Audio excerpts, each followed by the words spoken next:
नमस्कार मित्रांनो, सनई चौघडेच्या आजच्या भागात तुमचं मनपूर्वक स्वागत आहे.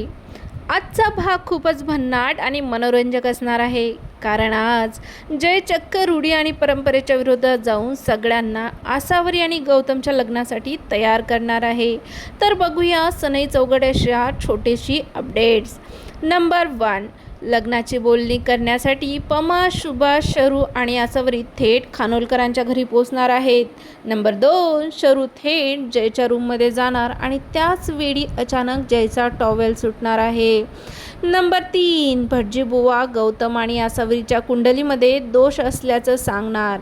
नंबर 4, अखेर जय हिरोसारखा पुढे येणार आणि रूढी परंपरेच्या विरोधात जाऊन मी गौतम आणि आसावरीचं लग्न लावून देणार असा ठाम निर्णय जाहीर करणार. नंबर 5, जयच्या या निर्णयामुळे सगळं कुटुंब तेजू अखेर या लग्नासाठी तयार होणार. नंबर 6, पमा खास खानोलकरांच्या घरी वडापाव आणि गरमागरम भजी पाठवणार. नंबर 7, सगळेजण वडापाव आणि भजीचा आस्वाद घेत असताना तेजूला चांगलाच जळफळाट होणार. त्यातच हे वडापाव आणि भजी पमाने पाठवलेले आहेत हे कळतात तेजूला आणखीच मिरची लागणार. तर मित्रांनो, आजचा हा धमाकेदार भाग अजिबात मिस करू नका आणि अशाच भन्नाट अपडेट्ससाठी चॅनलला सबस्क्राईब करायला अजिबात विसरू नका.